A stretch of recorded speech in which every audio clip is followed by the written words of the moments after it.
नमस्कार, दिन भर की बड़ी खबरों में आपका स्वागत है। मैं हूं शिवानी।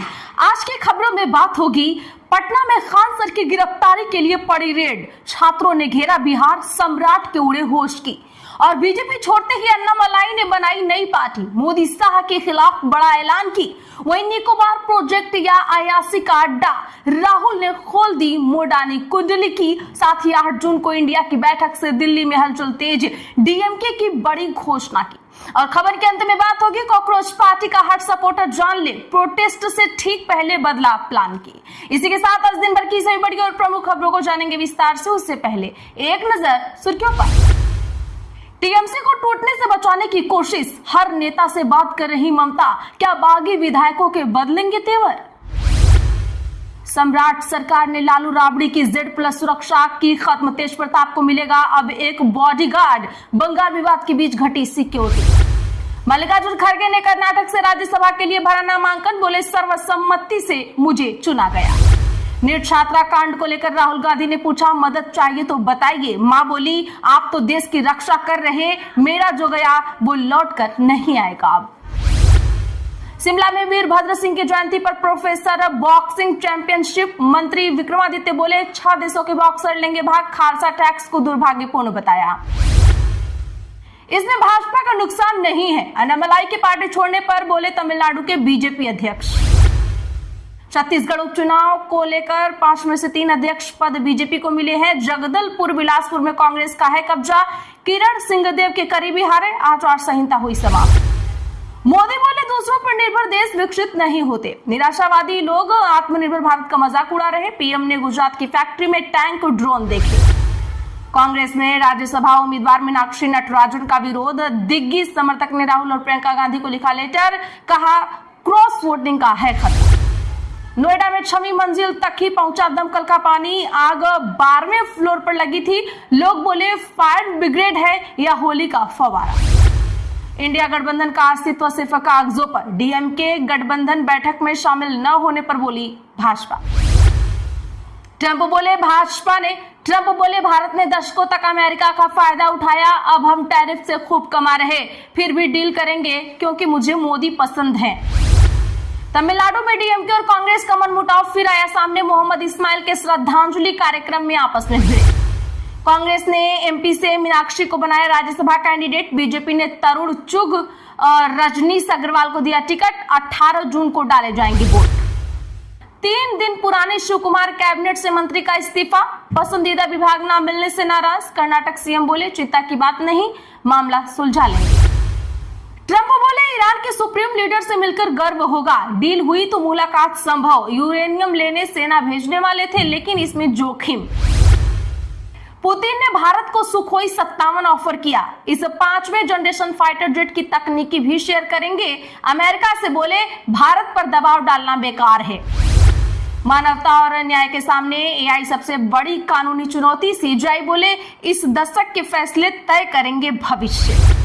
सेंसेक्स 116 अंक गिरकर 74,243 पर हुआ बंद, निफ्टी में भी 50 अंक की रही गिरावट, मेटल और आईटी शेयरों में सबसे ज्यादा बिकवाली रही। चले जानते हैं बड़ी और प्रमुख खबरों को विस्तार से। उससे पहले वीडियो को लाइक करें, साथ ही आपसे रिक्वेस्ट खबरों को आखिर तक जरूर देखें। राहुल ने लगाया आरोप, ग्रेट निकोबार प्रोजेक्ट का मकसद सुरक्षा नहीं, एक बिजनेसमैन को फायदा पहुंचाना है। जी हां, बता दें कि कांग्रेस नेता राहुल गांधी ने आज कहा कि मोदी सरकार ग्रेट निकोबार आइलैंड प्रोजेक्ट पर झूठ बोल रही है। राहुल ने आरोप लगाया कि मोदी सरकार और बीजेपी आपसे कहती है कि ग्रेट निकोबार प्रोजेक्ट रक्षा से जुड़ा है, असल में ऐसा है ही नहीं। इस प्रोजेक्ट का मकसद सुरक्षा और ट्रांसपेमेंट नहीं है, बल्कि एक बिजनेसमैन को फायदा पहुंचाना है, ताकि भारत की सबसे कीमती और अनोखी इकोलॉजिकल जमीन पर होटल और कसिनो बना सके।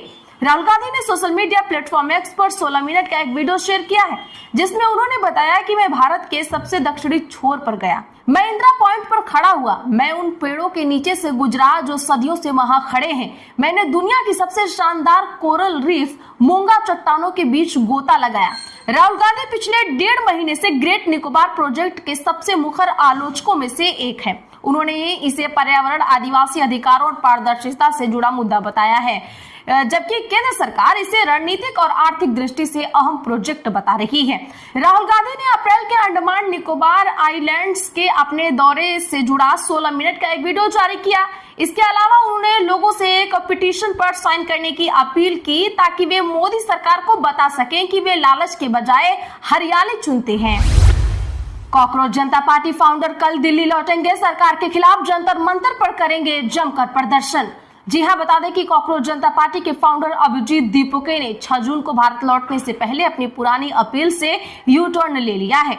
उन्होंने 4 जून को रात 10 बजे सोशल मीडिया पर एक वीडियो मैसेज जारी कर समर्थकों से दिल्ली एयरपोर्ट पर न आने की अपील की है। कुछ दिन पहले ही उन्होंने खुद समर्थकों से एयरपोर्ट पहुंचने का आह्वान किया था। अब उन्होंने कहा है कि उम्मीद से ज्यादा समर्थन मिलने के कारण बड़ी भीड़ जुट सकती है, जिसमें आम लोगों और सुरक्षा व्यवस्था को परेशानी हो सकती है। अभिजीत ने कहा, मैं एयरपोर्ट से पार्लियामेंट स्ट्रीट पुलिस स्टेशन जाकर जंतर मंतर पर शांतिपूर्ण प्रदर्शन की इजाजत लूंगा। आप सब लोग वहां आइए। एयरपोर्ट पर भीड़ जमा करने की जरूरत नहीं है, हमें जिम्मेदारी के साथ आगे बढ़ना होगा। इससे पहले उन्होंने एक वीडियो मैसेज पर कहा था कि उन्हें भारत पहुंचते ही एयरपोर्ट से गिरफ्तार किया जा सकता है।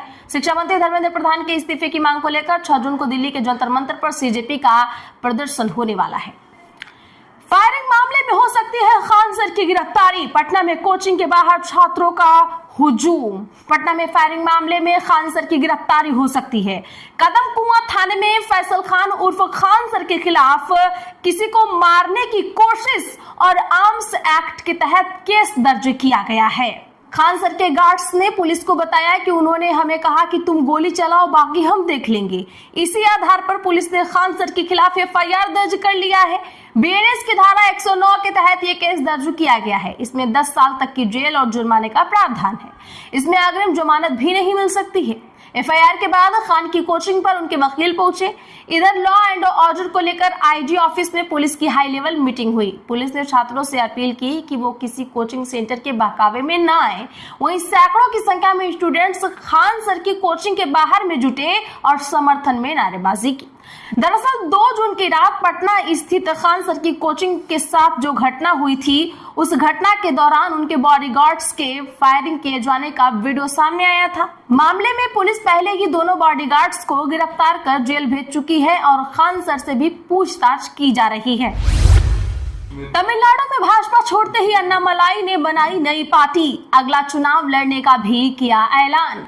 जी हाँ दोस्तों, बता दें कि तमिलनाडु बीजेपी के पूर्व प्रदेश अध्यक्ष के अन्नामलाई ने आज नई पार्टी बनाने का ऐलान कर दिया है।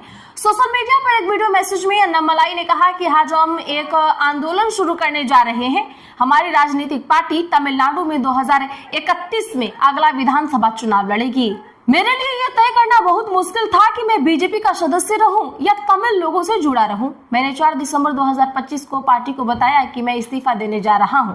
पार्टी ने मुझसे कहा कि पहले चुनाव हो जाने दें फिर जाए। अन्नामलाई ने 2 जून को भाजपा से इस्तीफा दिया था। लेटर आज सामने आया है। उन्होंने इस्तीफे की वजह बताते हुए कहा कि पिछले 18 महीनों से आलाकमान के साथ उनके मतभेद चल रहे हैं।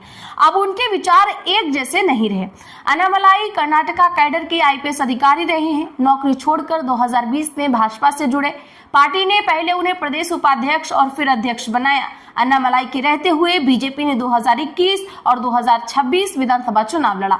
दोनों ही चुनावों में भाजपा का वोट शेयर 2% से ज्यादा नहीं बढ़ सका।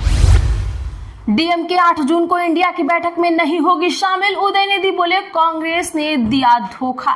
तमिलनाडु विधानसभा में विपक्ष के नेता उदयनिधि स्टालिन ने कहा कि कांग्रेस ने एक्टर विजय की पार्टी टीवीके को समर्थन देकर डीएमके के साथ धोखा किया है। वे कांग्रेस के इस विश्वासघात को कभी नहीं भूलेंगे। बता दें कि बीते दिन चेकपाक ट्रिप्लिकेन निर्वाचन क्षेत्र में एक धन्यवाद सभा को संबोधित करते हुए उदयनिधि ने कहा, चुनाव के बाद कांग्रेस के जितने भी विधायक जीते वे डीएमके लीडर से मिलने तक नहीं आए। इस बीच डीएमके ने 8 जून को दिल्ली में होने वाली इंडिया ब्लॉक की बैठक में नहीं जाने का फैसला लिया है। आपको बता दें कि तमिलनाडु विधानसभा चुनाव में कांग्रेस डीएमके का गठबंधन हिस्सा बनी थी। चुनाव के बाद कांग्रेस के 5 विधायकों ने टीवीके को समर्थन दिया। इसके बाद डीएमके और कांग्रेस का करीब 20 साल पुराना गठबंधन टूट गया। टीएमसी को टूटने से बचाने की हो रही कोशिश, हर नेता से बात कर रही ममता बनर्जी। बता दें कि पश्चिम बंगाल की सियासत में तृणमूल कांग्रेस इस समय अपने सबसे बड़े अंदरूनी संकट से गुजर रही है। पार्टी के 28 साल के इतिहास में पहली बार ऐसा हालात बना है जब संगठन के भीतर खुली बगावत दिख रही है। कई विधायक बागी खेमे के संपर्क में बताए जा रहे हैं। इसी बीच टीएमसी प्रमुख ममता बनर्जी ने पार्टी को टूटने से बचाने के लिए खुद मोर्चा संभाल लिया है। सूत्रों के मुताबिक ममता पिछले 2 दिनों से लगातार विधायकों से बातचीत कर रही हैं और उन्हें पार्टी में बनाए रखने की कोशिश कर रही हैं।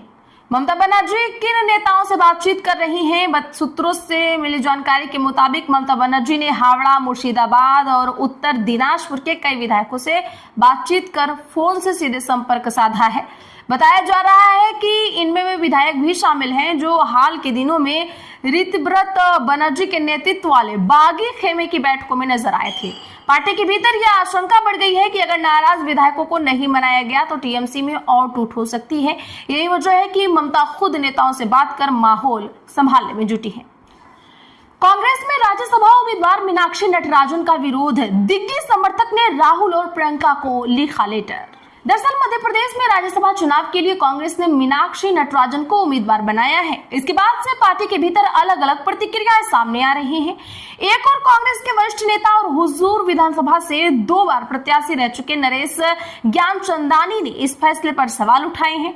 वहीं छिंदवाड़ा के कांग्रेस विधायकों ने पार्टी नेतृत्व के फैसले का समर्थन करते हुए क्रॉस वोटिंग की आशंकाओं को खारिज किया है।